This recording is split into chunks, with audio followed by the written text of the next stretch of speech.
icunji migunda-ini ndi cia nyamu no ithiete na mbere na kugayanio na gutuika migunda ya andu kiumbe na gucoka kumiendia na thogora wa iguru muno. Sawa, asante. Kidogo inaweza rudi kwa mfuko ya community, kwa maana sisi ndio tuko surround ya hii Amboseli. Kama sio sisi, hii Amboseli hainge survive. Maana sisi tumeamua kukaa na wanyama na kulinda wanyama, na ndio tunataka pia sisi tuone beneficiary ya wale wanyama tuko na wao.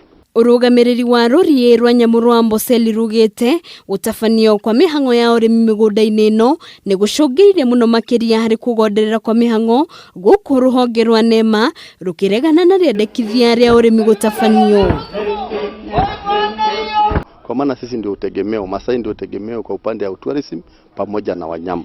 Na wanyama wanapita mashamba zetu wakipanda all the way to Savo, wanapita Conservancy na wanapita Kuumana Wildlife Sanctuary. Hiyo ndio corridor yao mpaka Kilaguni. Kuringana na muikarĩrĩgĩti wa kĩama kĩa ene migunda Amboseli Samuel Kaangi ni gukoretwo na njama ya atongoria matiganĩte kwĩgwatĩra icunjĩ cia migunda rurii-ini ruru guku akiuga kamĩtĩ-inĩ yũmbĩtwo ya kugitira mugunda ũyũ kuma kuri ahahami. Tumefaulu kuongelesha community baada ya Kuumana group ranch kuwa subdivided.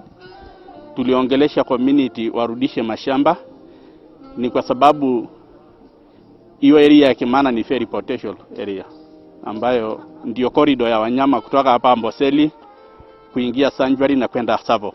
Maya magithiaga na mbere urugamiriri wa ndi cia andu kiumbe ni ciendekithĩtie ministry ya ugendi kuongerera kigina gĩa gutigirira ati migunda yao ni yagitirwo.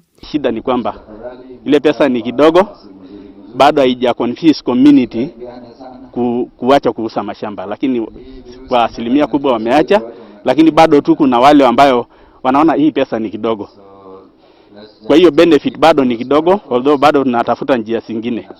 Handũ-inĩ ha Kameme TV rĩtũrekwa nĩ Wambui wa Maina.